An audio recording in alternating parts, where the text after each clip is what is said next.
समझते हैं कि कानून की नजर में किसी भी काम को अपराध क्या चीज बनाती है, और इसे समझने के लिए हम भारत के नए क्रिमिनल लॉ यानी भारतीय न्याय संहिता को आधार बनाकर चलेंगे।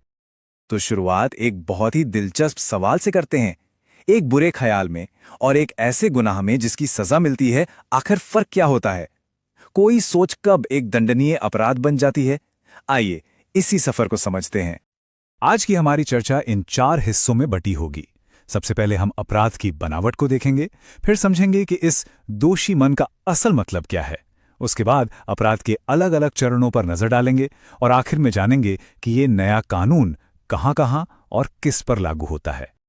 ठीक है, तो शुरू करते हैं। किसी भी काम को कानूनी तौर पर अपराध कहने के लिए कुछ चीजों का होना बेहद जरूरी है। आप इसे एक रेसिपी की तरह समझ सकते हैं जिसके 4 जरूरी तत्व होते हैं।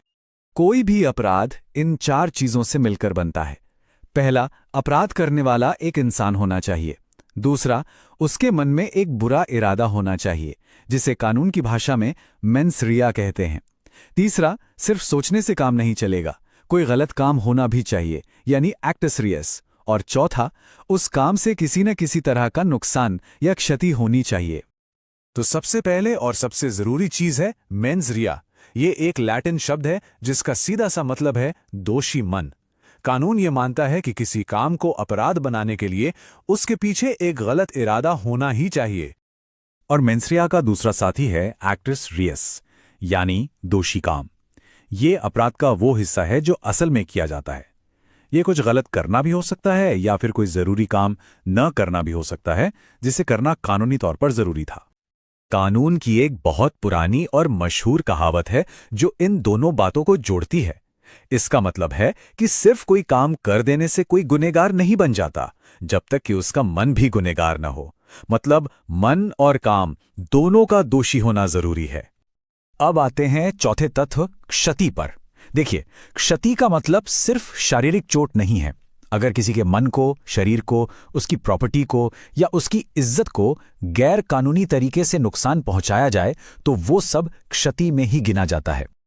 चलिए अब इस दोषी मन वाले आइडिया को थोड़ा और गहराई से समझते हैं, क्योंकि इसमें इरादा, मकसद और ज्ञान के बीच के फर्क को समझना जरूरी है।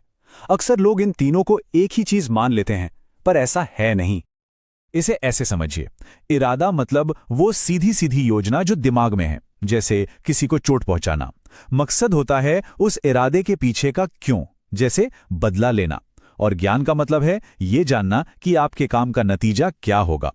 कानून आमतौर पर इरादे और ज्ञान पर ज्यादा ध्यान देता है, मकसद पर उतना नहीं। ठीक है, अब देखते हैं कि एक अपराध एक ख्याल से लेके हकीकत बनने तक का सफर कैसे तय करता है। इसे अपराध के 4 चरण कहा जाता है। कोई भी क्राइम इन 4 स्टेज से गुजरता है। सबसे पहले दिमाग में एक इरादा बनता है, फिर उस इरादे को पूरा करने के लिए तैयारी की जाती है। तीसरा स्टेज है प्रयास, जहां अपराध करने की तरफ पहला ठोस कदम उठाया जाता है। और आखिरी स्टेज है कमीशन, यानी जब अपराध पूरा हो जाता है। अब यहां कानून एक बहुत बड़ा फर्क करता है तैयारी और प्रयास के बीच। मान लीजिए सिर्फ जहर खरीदना तैयारी है, इस पर आमतौर पर सजा नहीं मिलती क्योंकि हो सकता है कि इरादा बदल जाए। लेकिन जैसे ही कोई वो जहर किसी को देने की कोशिश करता है, वो प्रयास बन जाता है और ये दंडनीय है, क्योंकि अब अपराध की तरफ एक सीधा कदम उठा लिया गया है। तो यहां से एक बात साफ है, कानून की सजा असल में तब शुरू होती है जब कोई आपराधिक सोच एक असली कार्रवाई में बदल जाती है। यानी स्टेज 3 और 4, प्रयास और कमीशन, ये लगभग हमेशा सजा के लायक माने जाते हैं। अच्छा, ये सारी बातें तो हमने समझ ली, पर अब सवाल यह है कि हमारा ये जो नया कानून है, भारतीय न्याय संहिता, ये लागू कहां-कहां होता है? इसकी पहुंच कहां तक है?